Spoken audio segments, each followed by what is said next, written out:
I'm joined by Ananam of Triglav Games. They are, at the time of publishing this episode, crowdfunding a vampire class for Draw Steel. It is an ambitious project, and they've pulled out all the stops with professional art, playtesting, and layout.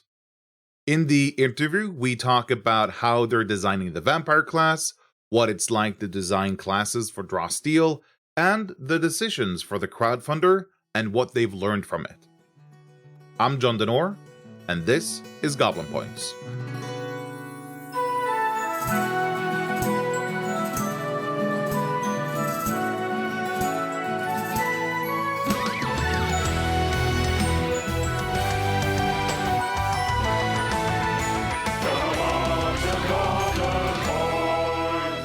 Welcome to Goblin Points, Ananam.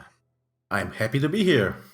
So tell us a bit about yourself and also how you ended up in the Matt Colville /MCDM community. Okay, so hello everyone. My name is Mateusz, but you can call me Matt.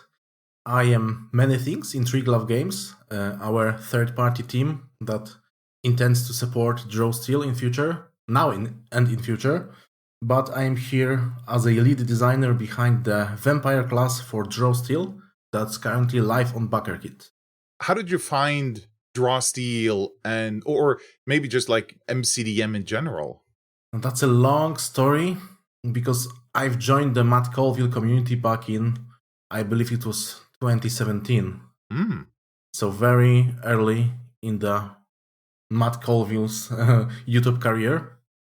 Basically, my first DM, Robert, knew that I wanted to DM, but I was really nervous about this, didn't know how to start, didn't want to make any mistakes.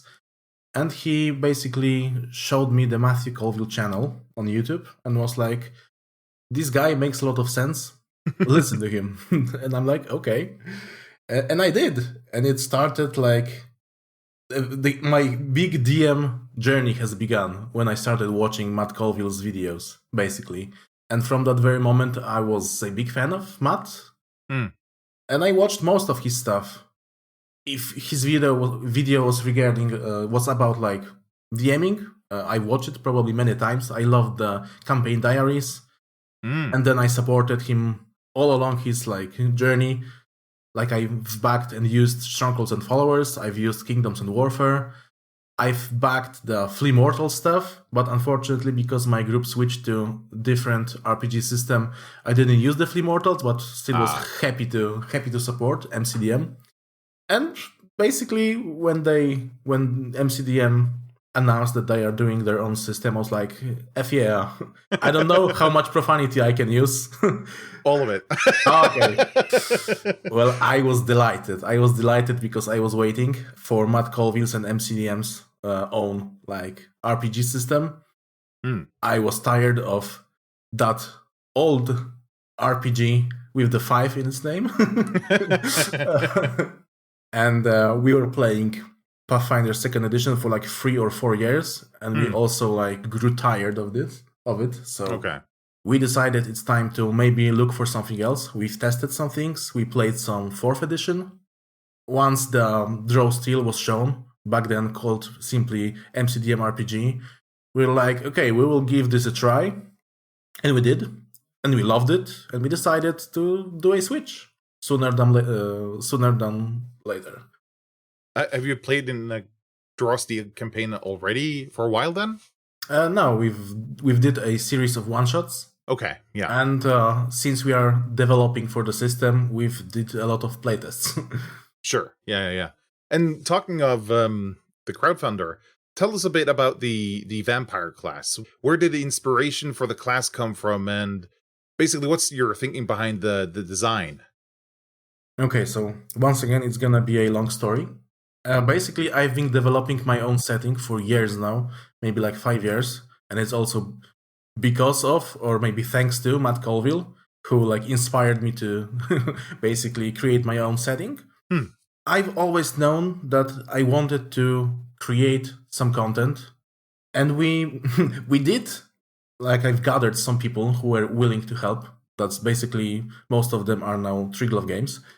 So I've had some people, and we decided we will produce third-party content. But when we decided to do this, we are still playing Pathfinder 2nd Edition. And we basically started doing, like, preparing content for Pathfinder 2nd Edition. And we were doing a lot of world building, basically making my setting bigger or making it ready for being released, We did a lot of world building. And we were, like, discussing a lot of stuff like which ancestries or races are, like, the core part of our world, our setting. And we've talked, like, about dwarves and elves. But one of my friends and one of my teammates was the most excited, like, about vampires, because he's like a vampire super fan, Even though we decided that the vampires are not, like, a major part of the setting, he was still eager to do some vampiric stuff. And we've had this discussions like at the end of the previous year.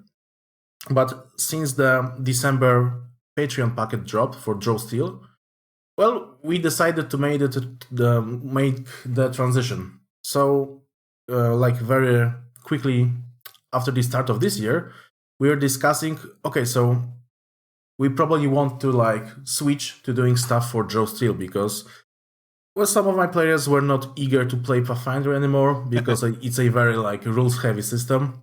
I probably should not get into this because I don't want to, like, shit on the system, because Pathfinder 2nd Edition is a pretty good system. We've enjoyed it for years, but we just grew tired of it. Yeah, if you love something, you know how to complain about it too. Yeah. Like, when it was new and shiny, it was great, but we found a lot of things we didn't like about the system. It was very rules-heavy. And some of my players did not enjoy it because, well, too many things to remember, basically. Okay, you need to be pretty hardcore to remember everything about playing Pathfinder 2nd Edition. I know people will disagree, and I disagreed for a long time. But, like, when compared to the Draw Steel, well, Draw Steel is just so much better and so much easier to learn and to, like, play correctly, Okay, Yeah. So once we decided to do the switch, like, new possibilities opened for us. And we are talking about, like, doing something with vampires, because that friend of mine, his name is Kamil, he's a second designer in Triglav Games. He was like, how about we do something about vampires? Like, this would be... He was super excited about this, and we are like, well, vampires excite people. Let's do something exciting. Like, vampires resonate with a lot of people. They are, like, a classic. And also, there are a lot of different things associated with vampires, because they can be associated with blood, with shadows. They've got many different, like, abilities in different medias, in different franchises, So there's a lot of stuff we can do with vampires. Initially, we've talked about doing a vampire ancestry. But since, like I said, vampires can do so much different stuff, like, they're, like, very big source of inspiration. We've quickly came to a conclusion that it would be a waste if they were only an ancestry. Basically, that's a material for a class. Right. And we started, like, talking about what would be the different things a vampire class would be able to do. There was a lot of the things that it could do. So basically, it was like 1 or 2 discussions, and we've decided upon doing a vampire class because it was just such a good inspiration. There was a lot of material for doing it. Well, I think like, that was the good call to make. That was a good choice for our class. Yeah, based on the preview that you have in the Crowdfunder campaign, it's already pretty impressive, the amount of work that has gone into it. And actually, speaking of the amount of work that has already gone into the class, because I know that you've already done some testing, and you've also had the fantastic art that's in the Crowdfunder of Irina, the iconic vampire. You've had all this done. How much did you prepare for the Crowdfunder, or how much did you feel like you needed to have ready before you wanted to launch the Crowdfunder? Well, we believed that we need to show something to the people. So the three things we decided to do and show to people were, well, design, obviously, the layout, because people like seeing how the final book might look like. And also, we've already decided to hire a professional illustrator and do something badass, And I think if you've seen the illustration, for people who are interested, the art for Irina is like, it's wonderful. Like, I was super amazed. I was super satisfied with the art. It's great. It was even approved of by Matt Colville. Yeah. And I believe he didn't see the final version when he was speaking about it. Ooh, okay. Yeah. There were many work in progress stages, and I believe he had seen like one of the middle ones. Okay. I want to mention the testing again, because you've contracted Pesto Enthusiast to do some testing for the class. And I was wondering how that's been to have him test your class. How does it feel? How does it feel to have him trying to figure out if the class is broken? Well, I was initially afraid, but as it turned out, like, we are confident in our design, but we are not professional testers. We did not work on like draw steel full time. So I was like, okay, like, it looks solid to us, but maybe if we show it to a professional draw steel tester, he will like basically shit on it, I was prepared to face the consequences of the design, of doing the design. But to my surprise, positive surprise, there were not that many bad things about it. Like, he had some feedback. He like pointed out he liked some of the stuff like he was positively surprised also. And the feedback we got was like mostly positive. Some like clarifications needed, this kind of stuff. There were some like overpowered things that we got rid of right before the crowdfunder. And there still are. Just 2 days ago, we've received another like round of feedback from his playtest. And like literally yesterday, we were like talking about the revisions, and then we did some revisions to the design. But once again, even after like actually playing the game, after Pesto's playtest, it's still not bad. There are some small problems, like pain points, but nothing like too scary. I don't have to redesign the whole class, basically. Nice. Okay, that's good. Yeah. I also wanted to ask you about the timing of the crowdfunder, because the game isn't even released yet, and I'd call it a daring tactic to have the crowdfunder launch before even the game is out. What was the thinking behind being this early? Well, the risk we took was calculated, but man, are we bad at math. And no, basically, I think this might have been our biggest mistake thus far, because we overestimated the enthusiasm that it's gonna get. Basically, there are some like conditions we are currently in that are pretty bad for us. One of them is probably we should not have like do a crowdfunder before the game is out, because the audience is not here. Like, we believe only the most hardcore people are playing the game right now. It's reasonable to think that. We were enthusiastic about the content. We saw the first crowdfunder, the adventure, the Dragon Adventure, and we're like, you know what? We are probably gonna have amazing art and a layout, and class content is probably more popular than an adventure. So if they succeeded, we can probably succeed too. We're like, so the example of the first crowdfunder showed that maybe it's the right time, but maybe it was not. Maybe the audience is not here. I also have to say that we had an amazing start to the crowdfunder. Like, the very first day of the crowdfunder was simply great. Now it has drastically slowed down, but maybe we'll still get there with a trickle of backers every day. Sure. Yeah. But yeah, so the first thing that's limiting us is the size of the audience. Basically, I don't think a lot of people are playing the game right now. Like, a lot of people are playing the game, but not like there are not that many people that are willing to support third-party content for an RPG that's not out yet. So this was probably our mistake. The second thing that we were too enthusiastic about is basically, I think we cannot just come out of nowhere and be like, look at our content, it's great, I mean, it is great. But basically, it comes down to people knowing you and trusting you. And in this very moment, I want to thank every single backer we have right now in the crowdfunder, because, as I said, the very first day was great. We've got a lot of backers from that very first day, and I'm thankful to every single one of them. And we were also surprised that some of the backers decided to back at the higher pledge tiers. Like, they really believe in the content, which makes the whole team really happy. But I believe the people who backed immediately were the most hardcore fans, you know. And we quickly ran out of the hardcore fans, so to speak. Okay, I believe more people will be enthusiastic about the content, but only once there are more people playing the game in general.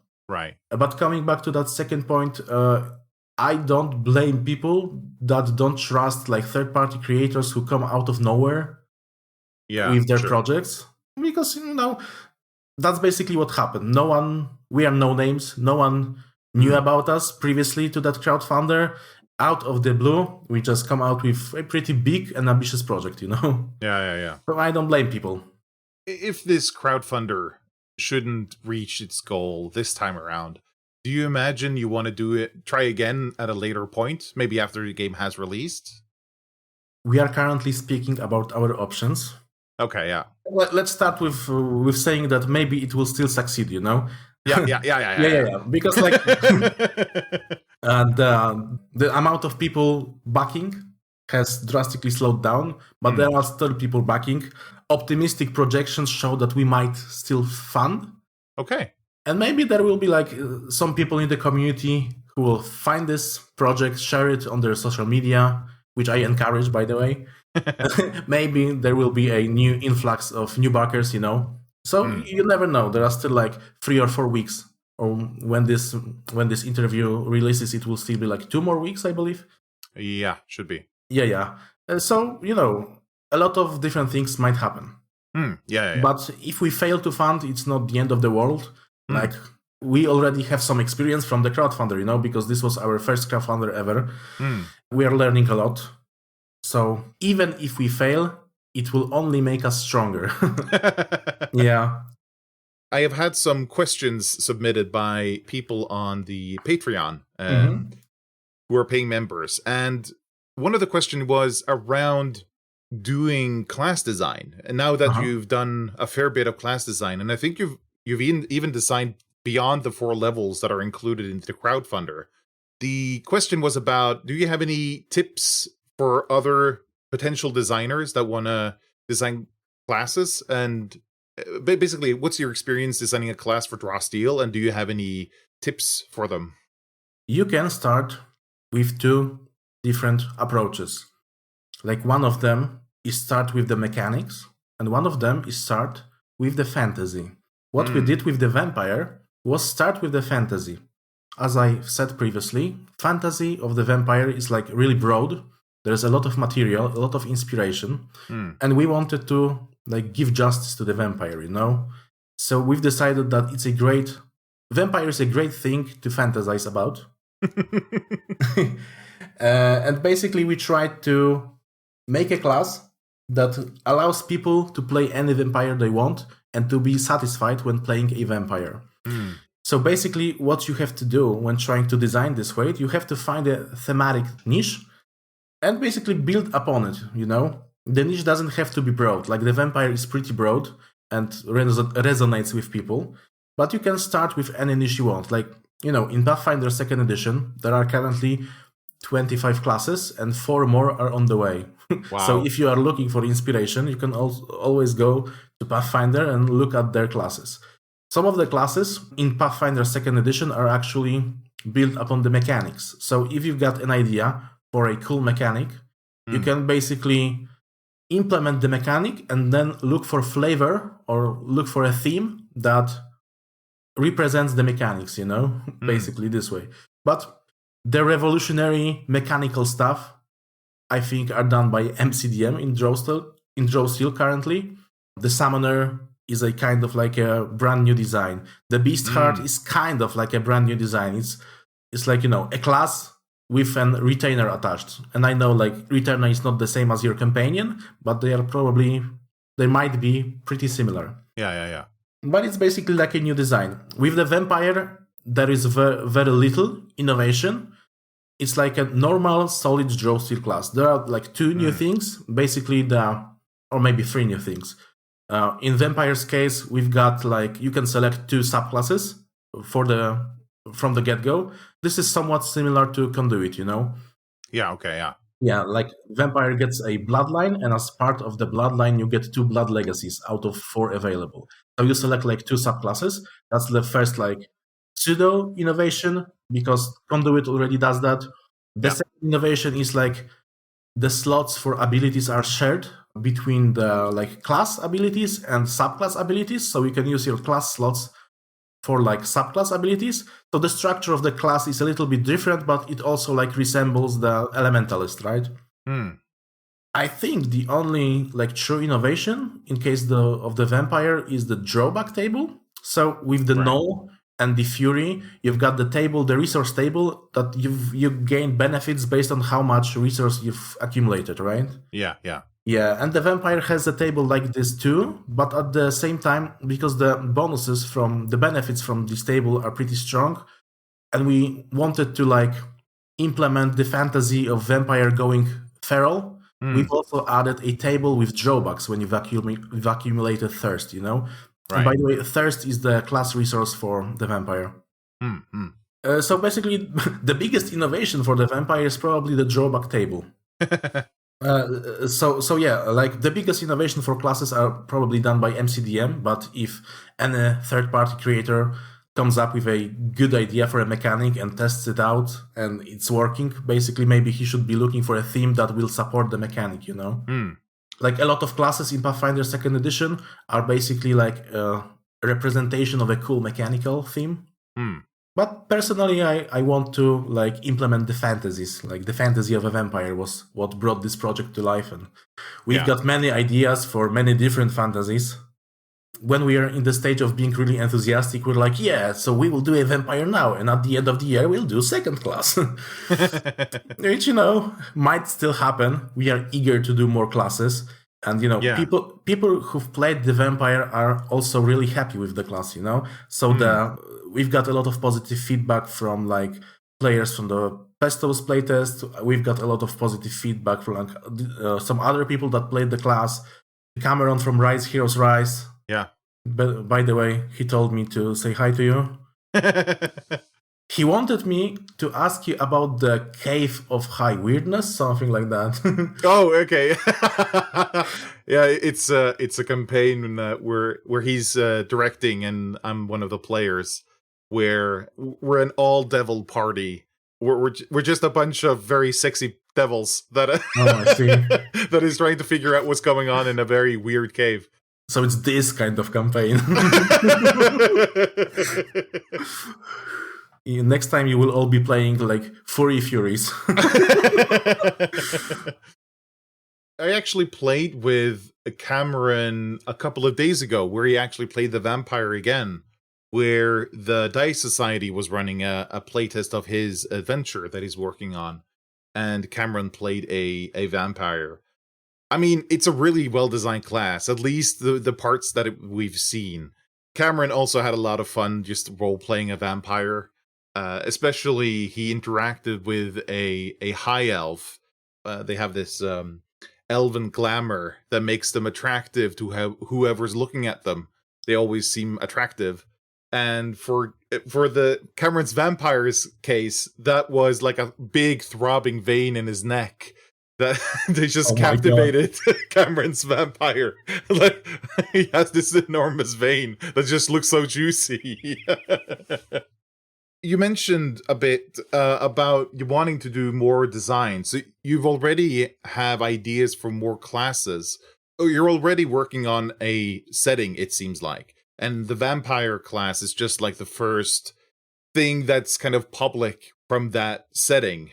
I assume that there's more, that you have ideas for more classes, and I assume ancestries and maybe more? Yes, we've got like big ambitions. We've got a lot of ideas, and we wanted to do a lot of products or projects or whatever you call it. Hmm.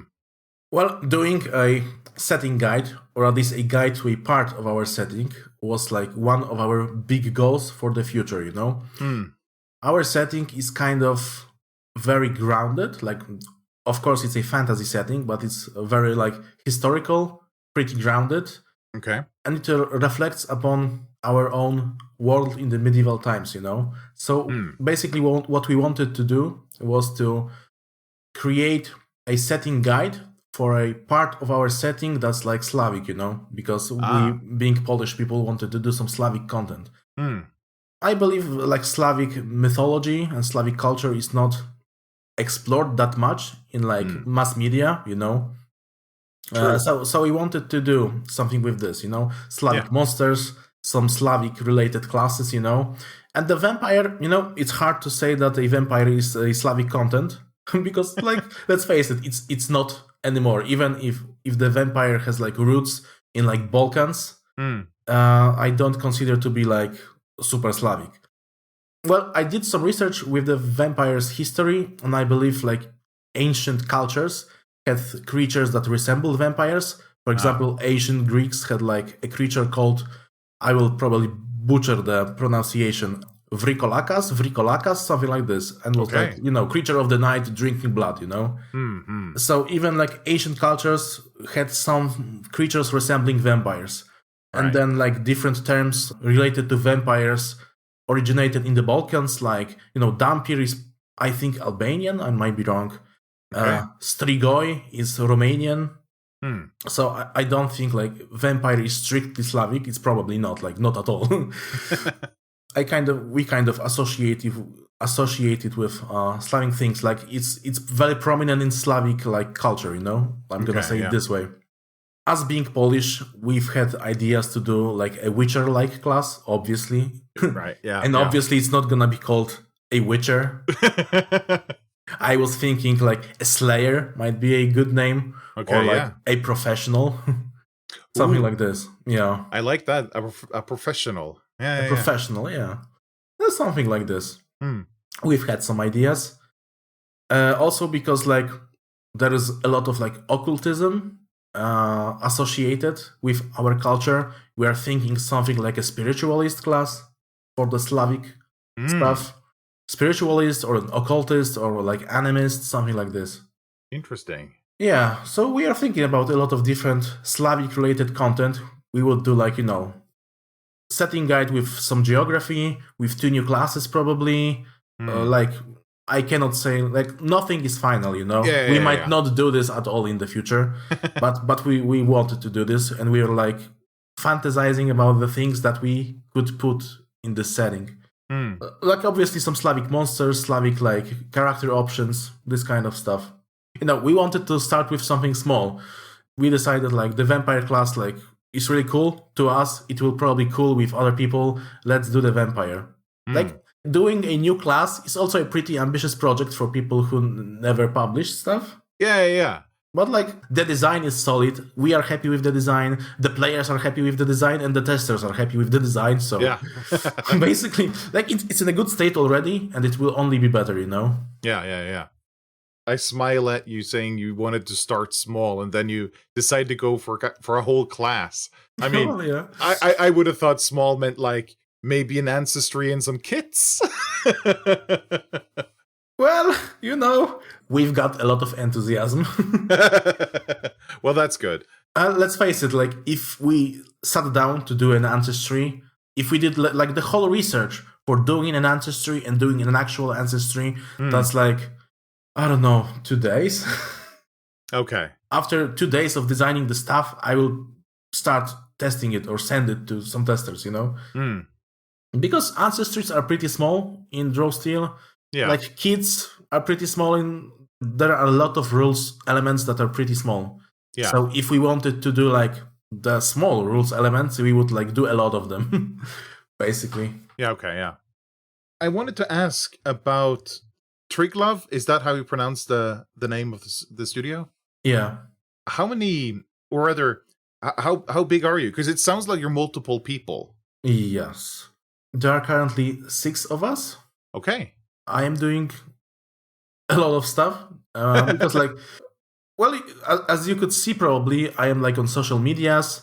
I am also the managing this stuff, speaking with different people. For example, I did the art direction for the 2 art pieces that we got from our illustrator. And I am the lead designer behind the class. There's also another designer, Kamil. Basically, like, we discussed the design stuff. He did prototype some abilities for the vampire. And, the plan was that Kamil will be the lead designer behind our next class, Okay, yeah. There's also Arek, who does like the IT stuff, which is funny because, almost every single person in our team is working in the IT. Like I am a software engineer. Kamil is a software engineer. Second, Kamil, who is our editor, is like front-end developer. Mikołaj is a software engineer. Yeah, like just a bunch of nerds. Really. A bunch of nerds, really. Yeah, agreed. Sylvia is doing some graphic design for us. For example, Sylvia designed the Triglav Games logo. She did some graphic stuff for the crowdfunder campaign. Is this just a side gig, or I knew of you working like full time on this? No. This is all in our free time, basically. Yeah. We gain no money from this. This is purely a passion project. Right. We wanted to make money with the crowdfunder, but it's not like for us. We don't want to, like, we will not probably become rich from the crowdfunder, Every single penny that we would have gotten from the crowdfunder would go towards more art, more testing. Basically, we want to produce the best product that we can. Yeah. We work in IT, so we are living comfortable lives. Okay, yeah. I was really impressed with the layout example that you had. You showed it off to me a bit early before you launched the campaign, and I mentioned that it gave me kind of like strongholds and followers and kingdoms and warfare vibe, where with the borders around the edges, and also that it kind of has a distinct kind of look, but still feels appropriate, but still distinct.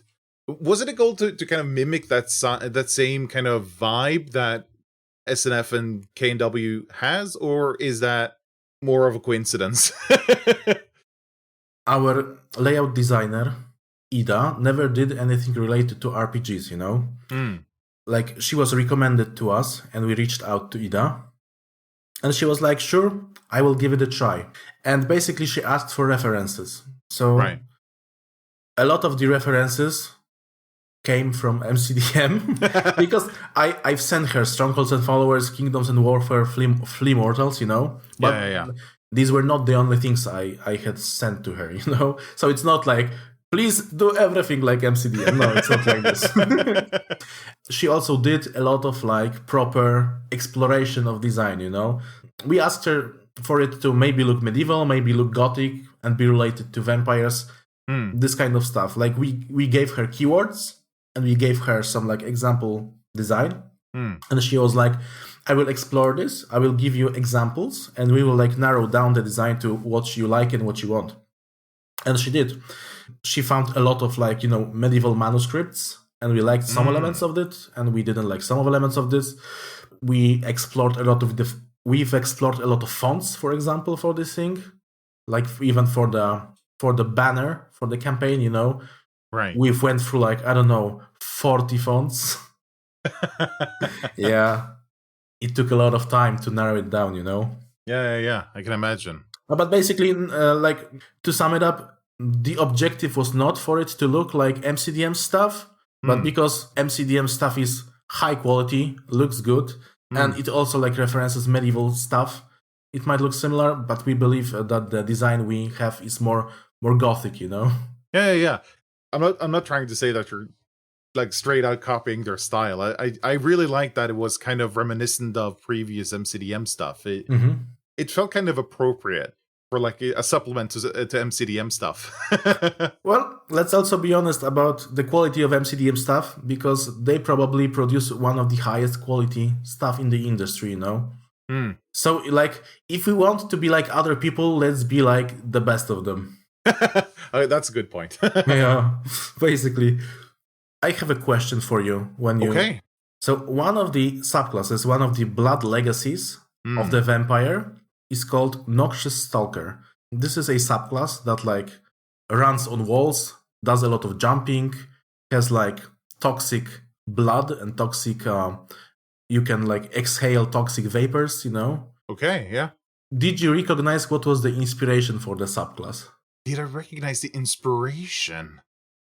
Immediately when you said running on walls, I have like an image in my brain, but I'm not really sure where that image is from. I don't think I can say where... No, I don't think I can say where you've got the inspiration. The subclass was inspired by the xenomorph from Alien. Oh! You are jumping a lot. You are a predator. You like walk on walls, and you've got like acidic blood. Yeah, you see the inspiration now. Yeah. Incredible. we wanted to implement the fantasy of being a savage beast, Like the Fury can somewhat realize this fantasy, but we wanted to like be a real savage beast, and what is more savage than an alien, Yeah. That's really interesting. You've got 4 bloodlines. Do they all have like a very specific source of inspiration, or are some of them a bit more like general vibes, you'd say? I would say the 3 other blood legacies are like more general. The Noxious Stalker, its abilities were inspired by the alien, but at the same time, like being a bestial, like a savage beast hunting for people is like a pretty broad fantasy, but like being a hunter is a vampire's fantasy in general. So the Noxious Stalker is just like more feral, more bestial. The other 3 blood legacies were like going into more general vampire themes. For example, the charms, the illusions of Elusive Beguiler. It's like general theme. And the subclass uses illusions and charms to control people. One of the abilities I really like is the Bottomless Pit, that basically makes enemies think that they are falling constantly. They cannot get up, which is pretty funny. The other subclass, the Gloom Weaver, is like about being elusive, being hard to catch because you turn into mists. Caillou from the Dice Society themed it as like turning into vampires, a swarm of bats, basically. Yeah. But in general, this is a subclass also about controlling shadows. Some shadow control stuff is just like costs more thirst. But the basic stuff is about teleporting, disappearing, being concealed, this kind of stuff. It's more like a assassin subclass, Okay, yeah. There's also the Crimson Conductor. It's about controlling blood, yours and your enemies, but it's also about being like performative with what you do. It's like a gory display, gory performance kind of subclass. And that's all of them. Like we've got a lot of inspirations from different media because vampires are pretty popular. Yeah. I've watched the Netflix Castlevania series like twice. And there's a lot of cool stuff there, For example, from watching Castlevania, I decided to give the vampire a choice between having like the characteristic of 2 for agility or strength, or might, sorry, old habits, or might. Because basically in the original Castlevania series, there's a vampire, I think his name is like Godbrand or something like this, and he's like a Viking vampire. So I was like, it makes sense that some vampires are like built like bulls, like you can be a Viking vampire.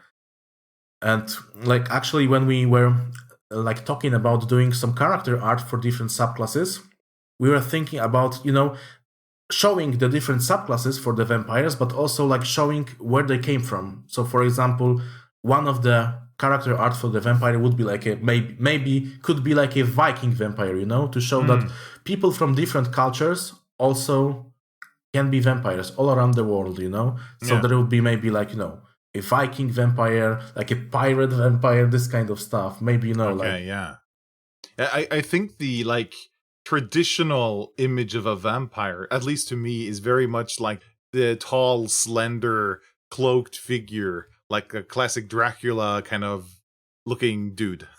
Yeah. Basically, that's the baseline. And Yeah. like we wanted the iconic vampire to look somewhat like this with some like Slavic elements, because like even the name Irina, it comes from Greek, but it's a very popular Slavic name. Okay, yeah, okay. But we also wanted to show like characters from a lot of different cultures also being a vampire, maybe even from different races. You know, we would have like limited number of the character art, like maybe one piece per subclass. And we were talking about like do we want a dwarf vampire? That would be amazing. Yeah. I think you mentioned somewhere that you have more bloodlines that you've kind of started work on, but didn't include in the crowdfunder. Is that correct? We've had many ideas for the blood legacies. I think at some point we've had 7, and 2 of them are included as stretch goals in the campaign. Ah, yeah, okay. We've got ideas for their abilities. One of them got scrapped because I personally felt like there was not that much material. I mean, I don't want to force the design if the inspiration is not that deep. If I cannot like come up with many different ideas for abilities, probably I should do something else and drop the idea, you know, do not force abilities basically. Yeah. We've implemented 4 blood legacies and 2 more that we wanted to do. One was like ice and frost and cold related. It was, I believe, called the Frigid Trapper, and it's a subclass of a vampire that can like create traps with the ice to hunt, because, you know, basically the fantasy of the class, and we try to implement it in a way that made people feel like a hunter, is that you are a apex predator, you're a hunter, you hunt for most likely people. But you do not, like, thematically, you do not have to feed upon the people. You can feed upon animals. We don't want, like, just because you're a vampire doesn't mean you are automatically evil, you know? Okay, yeah. We want players to have the option to be a, like, heroic vampire. We've produced some stories. Some of them are in the editing right now that show the story of our iconic vampire Irina. Well, the first story will premiere tomorrow. Actually, yeah. We're gonna drop the first story. Some of these stories basically show how a vampire can be, like, not a villain, you know? Yeah. Because Draw Steel is explicitly a heroic game. We've included, like, a sidebar in the design document talking about, like, vampires make perfect, like, anti-heroes. Think about it, talk about it with the director. We don't want, like, people to go against the party when playing the vampire, basically. Speaking of anti-heroes, I also think that you as a third party is in a perfect position to kind of make a bit more, let's call them alternative heroes, than MCDM is kind of allowed in their core rules. I mean, the core rules kind of need classes to really show off this is what the game is about. But I think part of the freedom that you have as a third party is you don't need to kind of follow those strict rules. You don't have the onus to kind of show how the game is supposed to be played. You have the opportunity to kind of expand what is possible in Draw Steel. I think the vampire fits really well into that, where I think for some people, the very explicitly we're always heroic kind of vibe that Draw Steel has might be a bit off-putting. They want something that's a bit more dark or a bit more edgy, maybe. And I think the vampire can really fill that void where you don't have to play like a goody two-shoes. You can play someone that's, with no better word for it, a bit more edgy. Well, you know, we did not think about a vampire this way. Basically, that was not one of the reasons we did the vampire.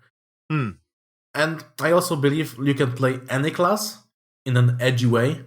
You don't have to be good, basically, with any class. And also, like, if you want to be like an edgelord, you can also play Shadow, you know? Yeah, okay, fair enough. So it's not like not being an explicit hero was not an option previously. I believe it was.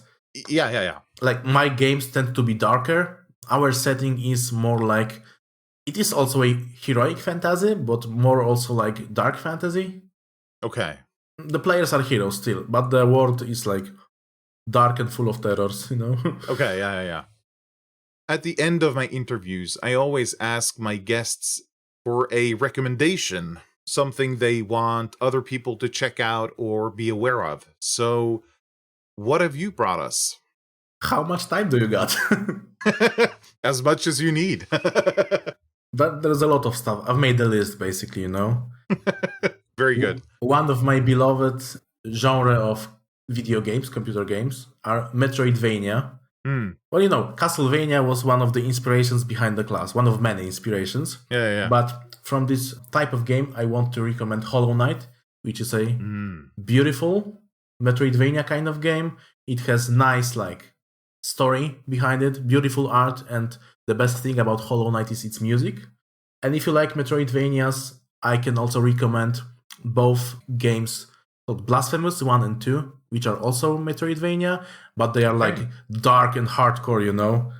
Dark and hardcore, man. I finished both games earlier this year. They are great.